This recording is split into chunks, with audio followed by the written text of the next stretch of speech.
Yeah, guys, after you think about all that we've processed in session 1, that manhood is in a state of confusion, it really leaves you kind of thrown off because you've got so many issues. I don't know about you guys. First time I heard that, I thought, oh, that's not me. You know, it's not my fault, it's your fault. But then I got honest and realized, no, that is me. Yeah, and it's one of the exciting things about this session is things begin to shift now from kind of what the problem is to what maybe where some solutions can be found. And that's one of the things I'm excited about at the beginning of this second session. And that's key. I mean, it's key. Once you begin to identify where you are as a man, now you have to begin to find what kind of training do I need to move out of my current state to a higher level. Yeah, we're also going to talk about the power that we need to fuel our journey. Yeah, right. Yeah, and just the going back to Genesis 1 and 2 and really looking at God's original design and mandate and that whole create and cultivate idea, I think is just really helpful for guys. I know it was for me. Yeah, well, that's what you're going to talk about today. But before we get into that, there's something really important. Every man on the journey with us needs the 33 training guide, because in that guide, you'll find some supplemental information, some content we're not able to cover in the sessions. And you'll also find some questions to help you process the information, process what you're learning. Hopefully, you'll get together with a teammate or teammates to hold you accountable to that. And also in each session, you'll see the core idea of each session, and we're going to challenge you to personalize it and to write down at least one strategic move that you're going to make, because we're going to build an action plan to help us move from where we are to where God created us to be. Yeah, and one of the things I love about that idea of writing down a 33 strategic move and a 33 action plan and really creating that is it really helps guys move from just information and education into really transformation. And when a guy owns it and personalizes it in that way, it really kind of helps us move toward that transformation. Yeah, you know, you said something the other day, something Emmett Smith said, it's only a dream until what? It's written, yeah, I heard Emmett Smith say one time that a dream remains a dream until you write it down, then it becomes a goal. And it really was like, man, there's a lot of truth to that. And that's the reality of it, is that men, we're about action. I mean, the whole reality of a man's life, he has to be moving somewhere. Either we're moving up, we're moving down, but this action plan will help move us to that new place. And I'm excited about that. That's why this session 2, Create and Cultivate, is going to be so critical, because it moves us from the problem to now the solution. Let's get into it, guys. That's right. You're up, man. All right, man. Let's do it.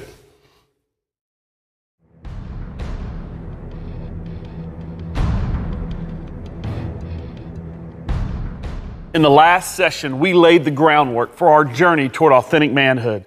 We took a sobering look at our current manhood crisis and the historical realities that have led to the massive manhood confusion that we're experiencing today.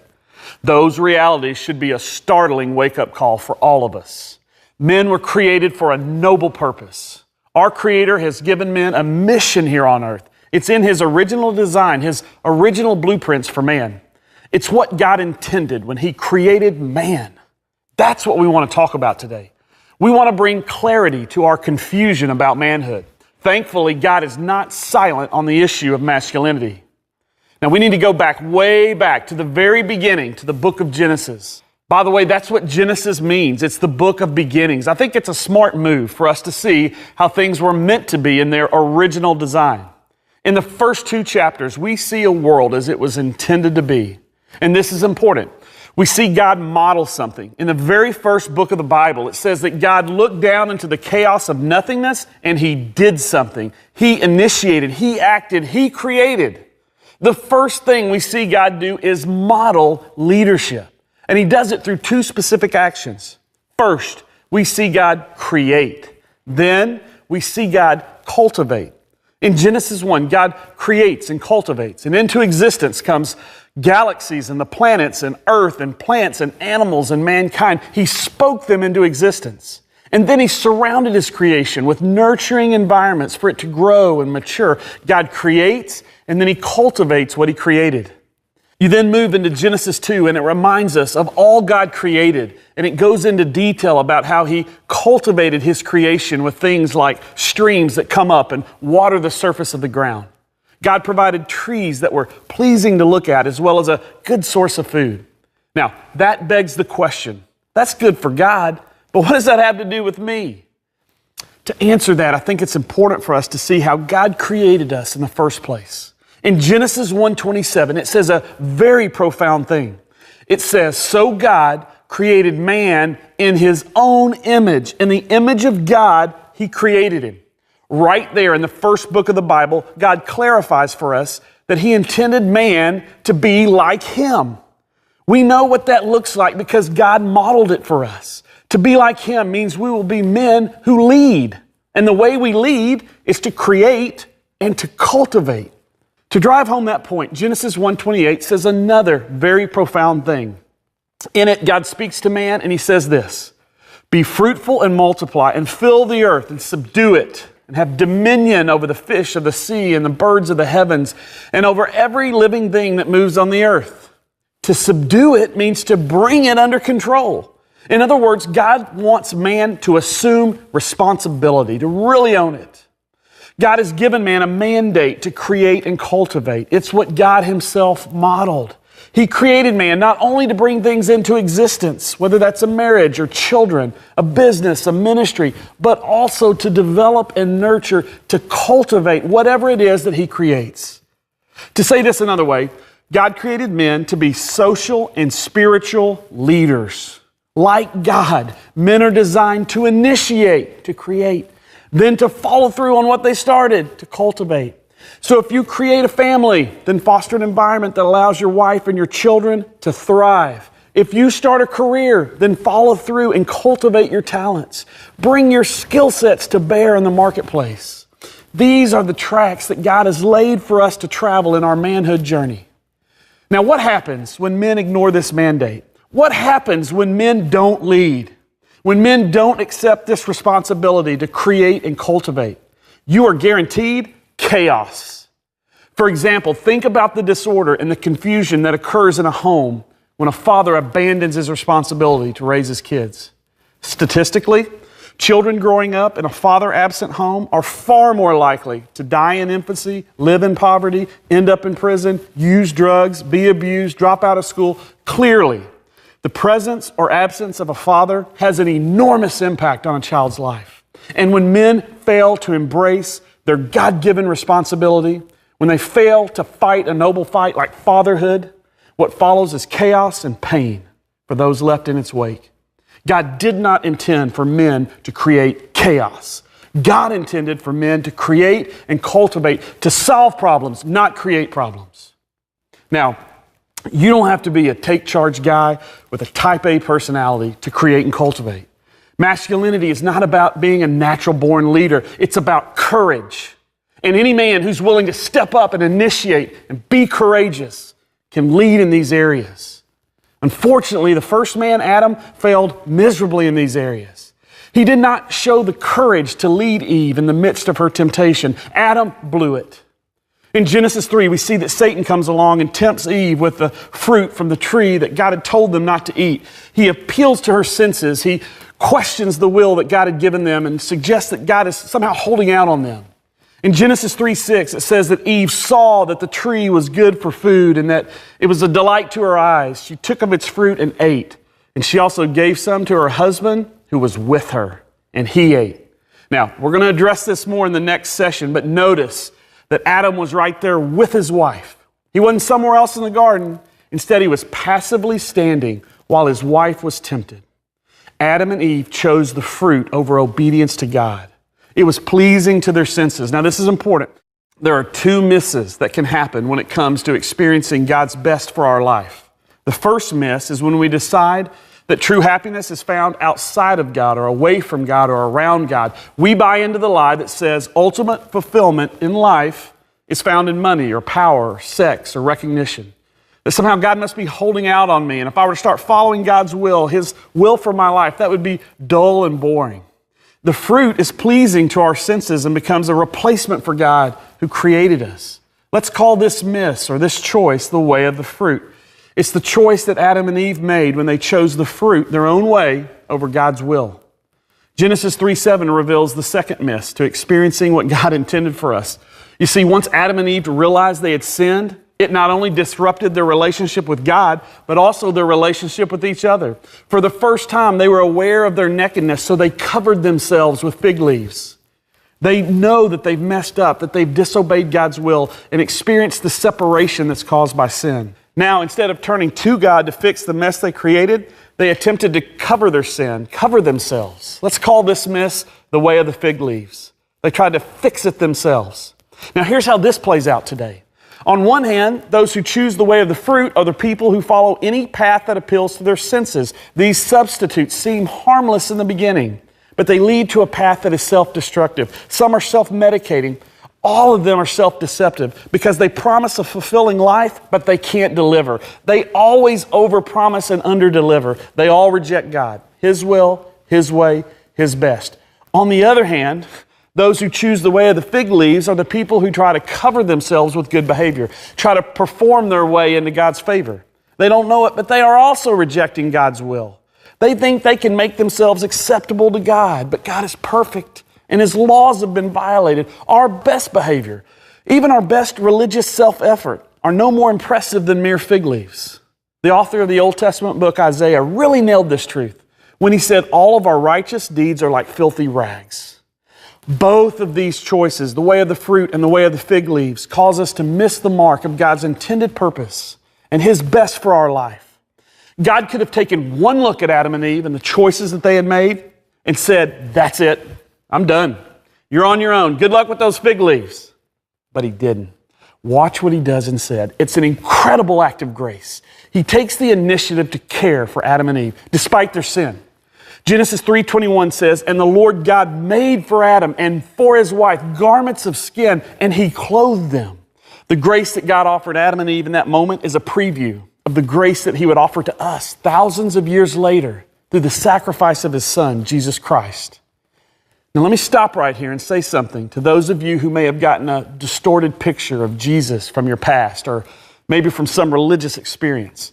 We promise you this. If you'll hang with us as we dive in to explore authentic manhood, you'll see that Jesus not only models an inspiring masculinity, but He also enables us to live it ourselves. And I'd be willing to bet that many of you watching this probably never fully understood who Jesus really is. He's not the blue-eyed, blonde-haired, sweet Jesus depicted in so many paintings. He's a man's man in every sense of that phrase. He stared down Satan in the desert for 40 days. He sweated blood. He took nails in His hands, and yet He cared for His mom and rallied men.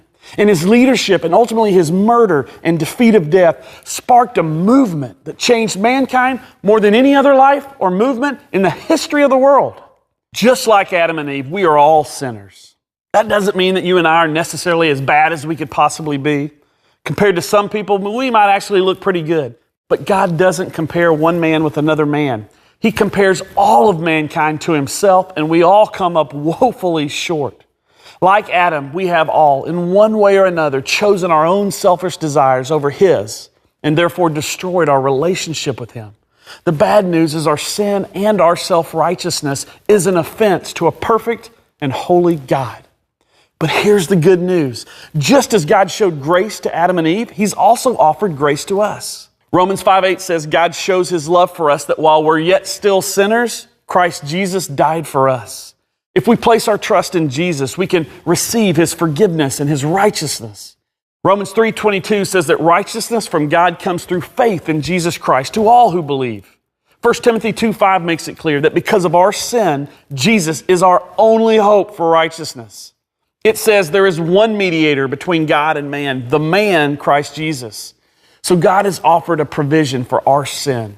To experience that provision, we must place our trust in Him. Only by placing our trust in Jesus Christ can we have salvation and peace with God, as well as the power that fuels the authentic manhood that we're talking about.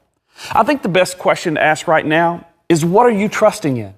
Maybe you're looking for satisfaction in cars, relationships, promotions, degrees, the latest gadgets. That's what people do when they've chosen their own will, the way of the fruit.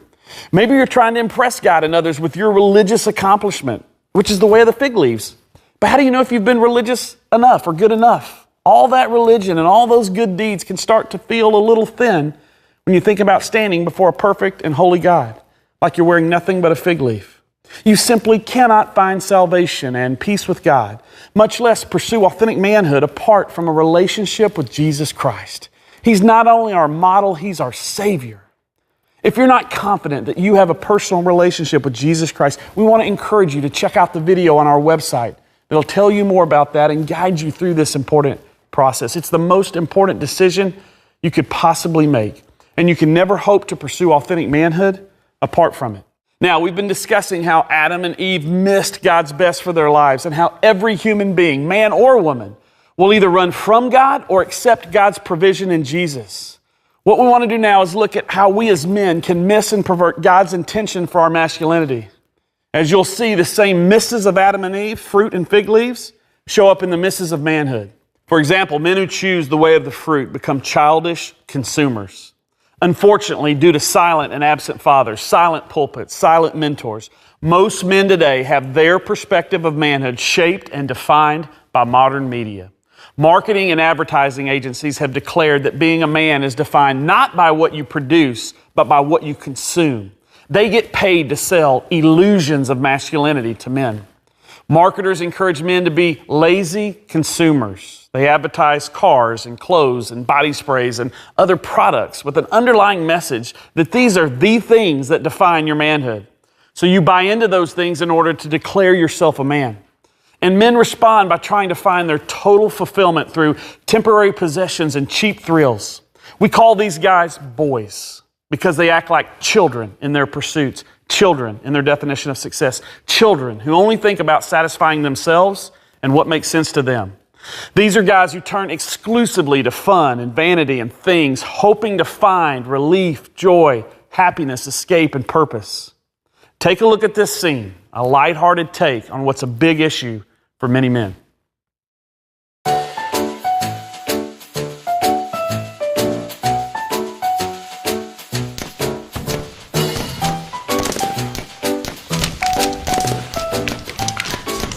What are you doing? Totally dominating. That's what I'm doing. No, I mean, why aren't you dressed and ready to go? Baby, I'm like a fire tonight. Tim, this may be the single most important night of my life. I've worked years for this award. Headshot! Boom! Ben, go around the back of the building and take out the sentry gun. Honey, we have never made it to this level before. This is a stupid game. Oh, that just screams that you don't understand me. You're right. I don't understand how a grown man could willingly waste hours of his life on a boy's video game. I will have you know that this is a very manly pastime. What are you trying to do? Steal my manhood? Huh?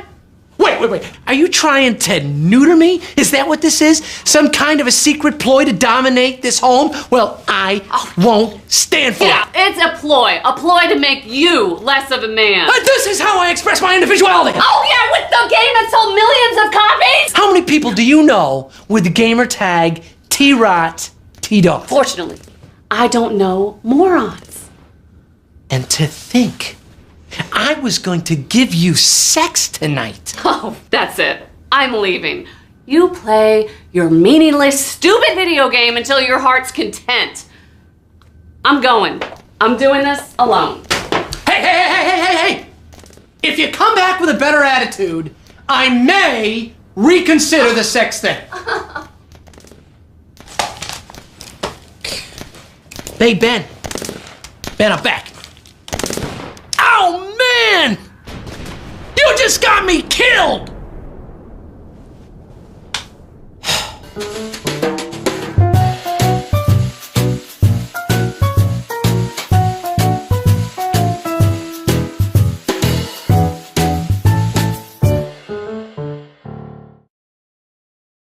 Now, of course, every man needs to have some fun and enjoy some guy time. That's not what we're talking about. I enjoy that more than most. These are men who stay there.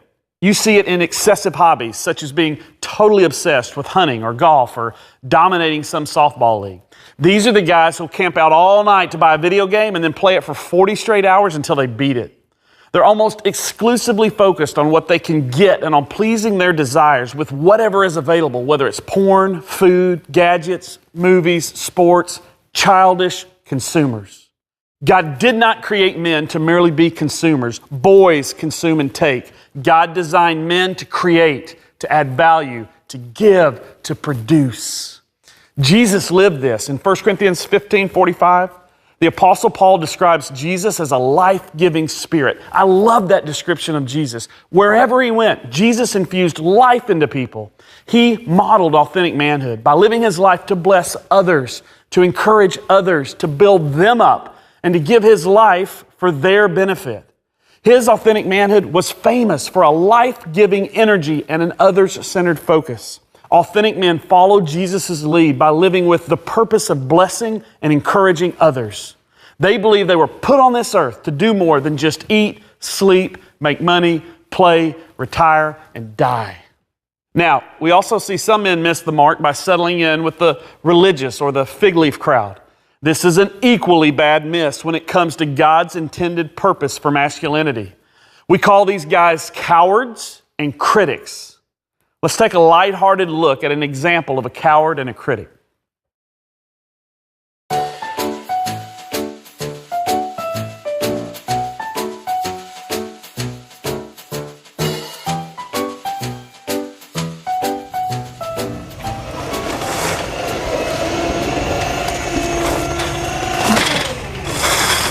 You like this job?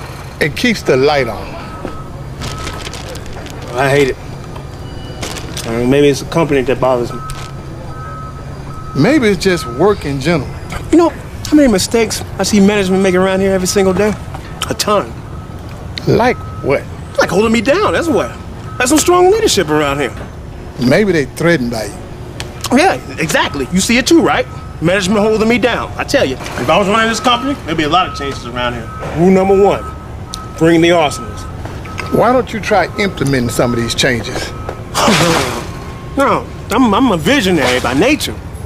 I'm an idea kind of guy. I'm a thinker, not a doer. I can definitely see that.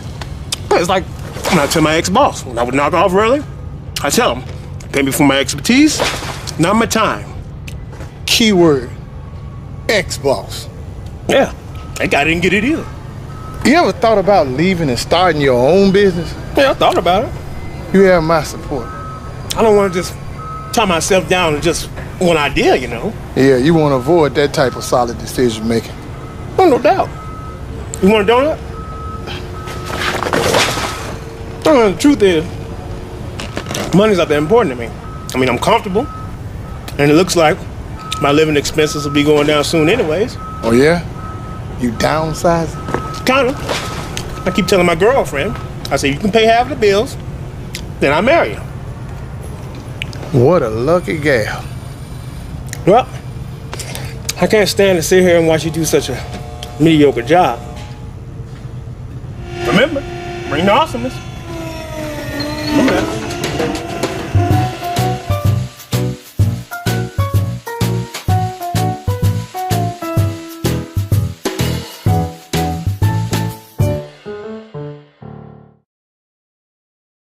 Cowards and critics are guys who are condescending to those who don't adhere to their moral checklist.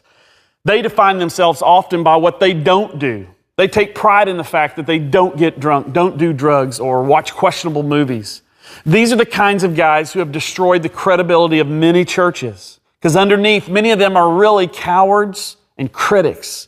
And often these guys are quick to criticize others, but are unwilling to be courageous themselves. They're too scared to make a decision, but they love criticizing those who do. According to one pastor, some of these guys are the same ones who are afraid to declare a major in college. They're reluctant to embrace a purpose for their life. They hesitate to declare a theology. They won't take any initiative, nor are they decisive. Some of these guys won't even pursue a meaningful relationship with a woman because of their fear of rejection. This type of guy would rather criticize than create. They don't have visions, they have anti-visions. They criticize the men who are attempting to be courageous. They criticize the men taking risk. They find the minor flaw in everyone and everything, yet they themselves aren't courageous enough to take initiative with their own lives. So you can now see that a misunderstanding of authentic manhood has caused many guys to become either childish consumers who look to find their happiness exclusively in the pleasures of this world, or cowards and critics, the self-righteous boys who criticize others but lack courage themselves. Without a clear understanding of and commitment to authentic manhood, We will all be tempted to be childish consumers or self-righteous critics. Just as we must intentionally reject the misses of the fruit and the fig leaves as they relate to God's provision for our sin, we must also reject those misunderstandings of what it means to be an authentic man. So how should you and I respond to God's mandate on our lives as men to embrace authentic manhood? First, we must believe that God has made a provision for our sin. Through placing our faith in Jesus, we can have salvation and embrace true masculinity. Once we have trusted Christ for our right standing before God, as men, we must then embrace God's mandate on us to create and cultivate.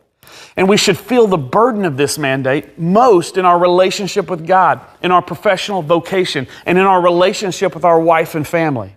We've dedicated other sessions in this 33 series to help you grow in those areas. But you can begin today to follow and live out this create and cultivate mandate.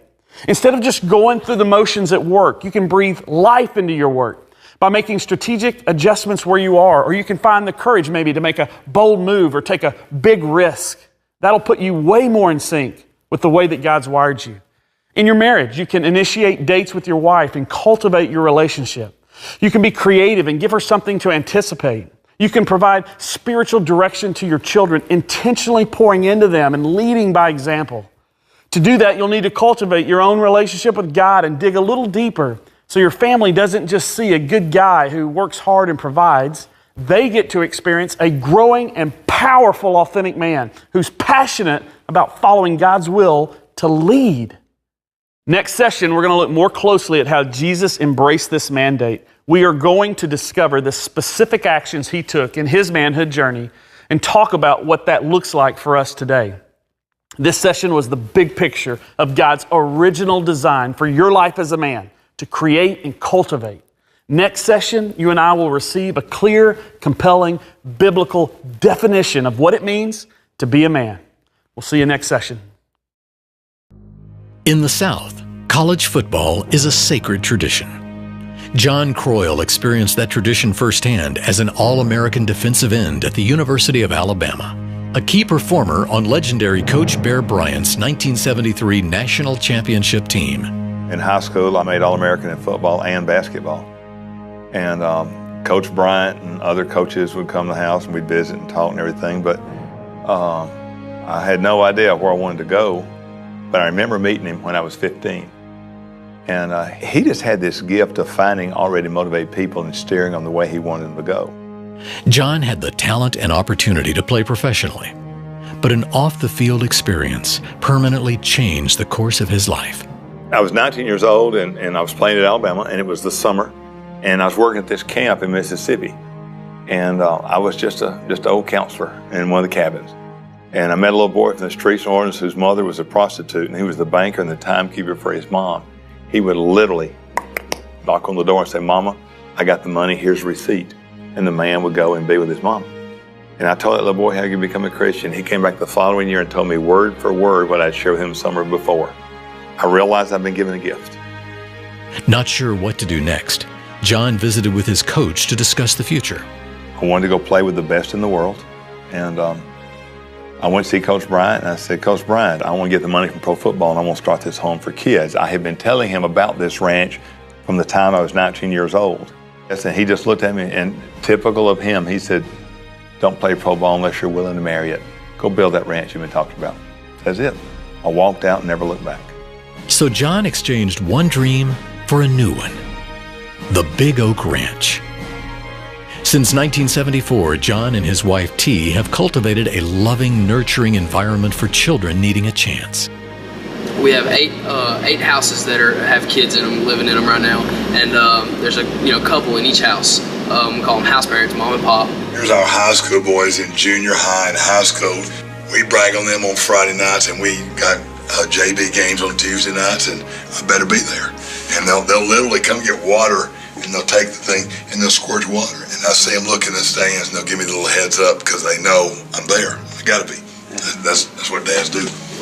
Your parents or your family can't provide the things you need. The ranch is there for you, and they'll teach you how to become a man, and will take care of you on up into adulthood.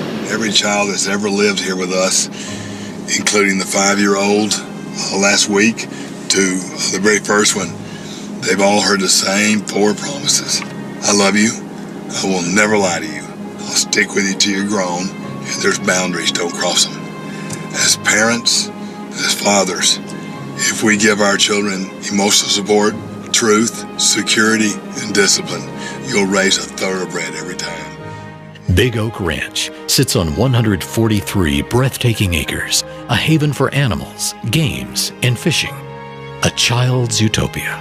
Only most of these kids traveled through hell to get here. Had one boy dipped in hot grease and waist down and burned. I met a little girl that was raped by her father while her mother held her down. I met a little girl, 18 months old. Her daddy brought in friends, and 5 men raped this 18-month-old little baby. I have seen the depravity of what adults can do to children. If you're just a kid and someone says, we built this for you, you can never achieve anything until you believe in yourself. So we have to start at the ground level. You're not a piece of garbage. You're not somebody's leftover human that they got tired of. You are a creature that God created, and He has a future and a hope and a plan for you. Over the years, more than 1,900 children ages 5 to 18, many abused, neglected, or abandoned, have been dropped at the doorstep of Big Oak Ranch. Each year, more than 100 kids live at the ranch, with dozens more graduating high school and leaving for college. He's a junior at UAB. That boy went in the Navy this past year. We have learned a truth. Rules without relationship equals rebellion. Sometimes what we do is we focus on the rebellion, we focus on the rules instead of focus on the relationship. So what we've done for many, many, many years is every Tuesday morning at 7 o'clock, I have breakfast with all the high school boys, and we talk about authentic manhood. And then at 7:30, all the high school girls come in. We talk to them about choosing wisely and who they date, and eventually who they marry, and who's going to be the father of their children. Dear God, thank you for these beautiful young ladies. And thank you for their future lion. The man that's going to be their husband and the father of their children. Protect him, keep him safe. Make him into a great man as we try to make them into great men. Been able to say a whole lot of things, and there's been a lot of fruit. There's been a lot of mistakes. I've made about every mistake you can make as a man, husband, and father, but there's got to be that time. There's got to be that time where you draw a line in the sand of your life and you say, that's it. I've got to grow up. I've got to lay aside childish things and move on and become the man I'm supposed to be.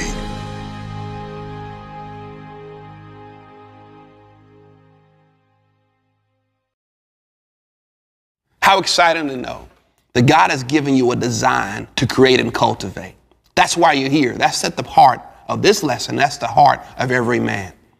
At the same time, in order to fulfill that purpose, you need power. And that power comes from a relationship with Jesus Christ. He's the ultimate model of what manhood looks like. And to begin that journey, you have to have a relationship with Him.